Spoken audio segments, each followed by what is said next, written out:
OneFM et OneTV présentent la rubrique Émile Frey Genève Acacia. Émile Frey Genève Acacia, plus qu'un agent BMW et Mini.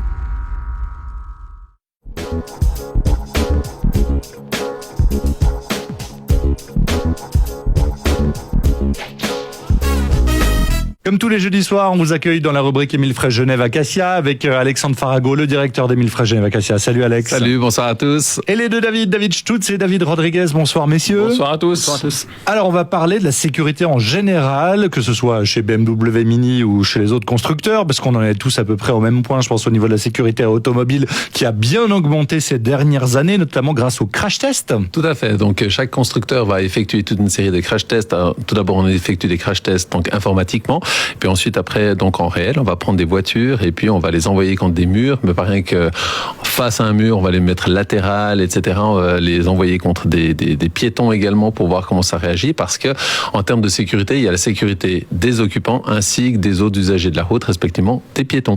Et ça, c'est important.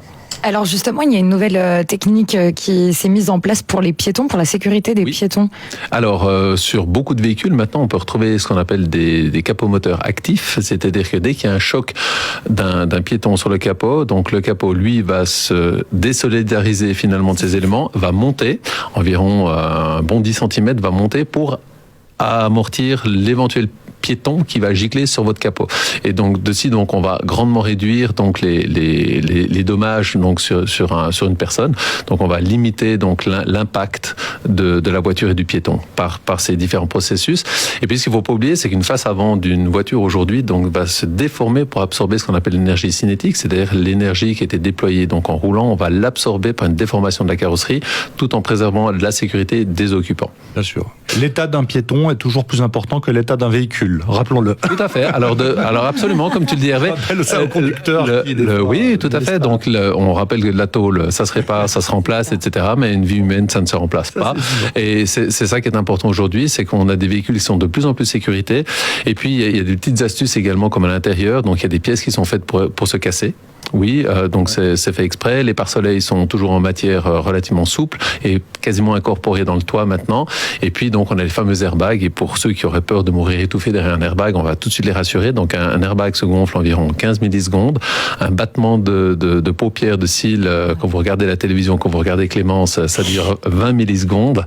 Donc ça veut dire que vous ne pouvez pas voir le déploiement d'un airbag. On ne le voit pas.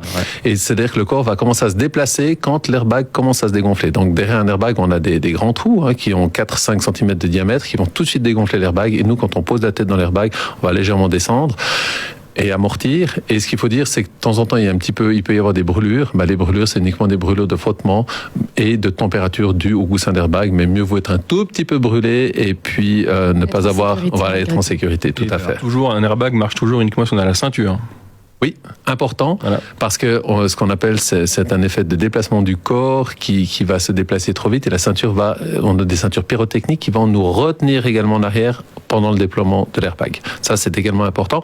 On rappelle que lors d'un accident d'une relativement grande importance et que le véhicule peut se réparer, les ceintures de sécurité doivent être changées également parce qu'elles se détendent. Et on aura l'occasion d'ailleurs dans la suite de la rubrique de parler des différents capteurs qui ont été installés sur les véhicules, notamment les caméras, les distances de freinage. C'est dans la suite de la rubrique Émile Frey Genève Acacia. À tout de suite.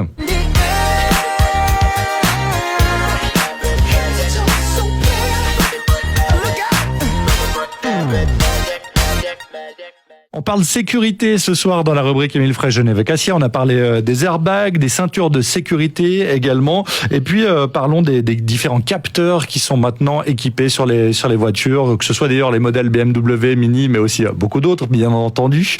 Des capteurs latéraux, des caméras. David, comment ça marche ? Ça marche bien. Oui, c'est une bonne nouvelle déjà pour la sécurité. Alors on a plusieurs niveaux de sécurité dans les BMW ou même dans les Mini.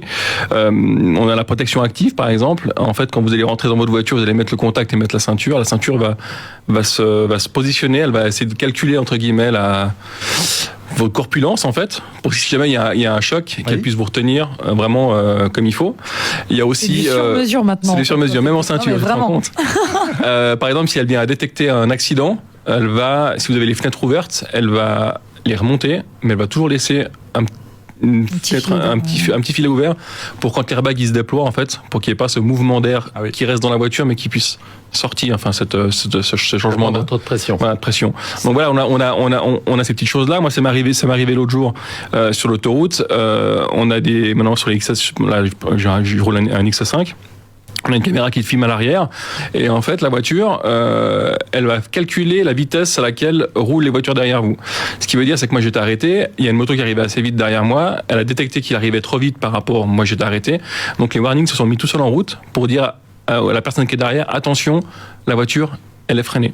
Donc toutes choses là que nous on pense pas, parce que nous on est arrêté dans une file de voitures, on attend, mais la voiture va elle continuer à calculer, en fait, voilà, va calculer autour d'elle qu'est-ce qui va se passer. Mais si ça continue, elle va klaxonner et insulter les autres conducteurs à votre place. Ce serait avec des petits messages lumineux, pancarte, il y a 1000 frais dessous, c'est bien. Pour l'insulte, il laisse faire sa femme. Non, après par exemple si on vient, je sais pas, à passer une ligne blanche ou une ligne pointillée sans mettre le clignotant, le volant il va vous rectifier, il va vous dire attention, vous n'avez pas mis votre clignotant. Donc ça c'est des petites choses qui font que ça va prévenir en fait les accidents. Et même maintenant sur les nouvelles générations de BMW, ça vous lit, si vous êtes dans une ville que vous connaissez pas, par exemple, ça vous lit les panneaux de stop et les panneaux de laisser le passage. Donc si vous avez un stop que vous n'avez pas vu, la voiture va vous indiquer par un signal sonore et puis une image sur le tableau de bord d'un stop pour vous dire attention, là faut vous arrêter. On est en sécurité dans les nouveaux modèles BMW et Mini. Et puis David voulait vous parler de l'angle mort. L'avertisseur de l'angle mort. L'angle mort. Alors ça, l'angle mort, comme ça l'indique, en fait, c'est quand vous regardez votre rétroviseur, vous avez un petit signal des fois qui peut apparaître. Alors après, selon un peu les modèles de voiture, vous pouvez soit avoir en fait une petite vibration qui va se faire dans le volant, ou alors vous pouvez avoir au niveau un signal sonore en fait qui va vous indiquer qu'il vaut mieux pas vous déporter. Pourquoi ? Parce que vous avez des voitures en fait qui sont présentes dans les angles morts. Bon, ça c'est une bonne chose parce que souvent sur les rétroviseurs on a ce petit miroir qui fait un peu qui nous empêche effectivement de mais là avec un avertisseur on ne peut plus louper quelqu'un qui serait dans l'angle mort. Bon. Exactement. Merci beaucoup messieurs de nous avoir parlé sécurité ce soir. On trouve la chronique en vidéo sur le Facebook de OneFM et sur One TV et bonne soirée à tous. Bonne soirée. Merci. Ciao. C'était la rubrique Émile Frey Genève Acacia. Émile Frey Genève Acacia, plus qu'un agent BMW et Mini.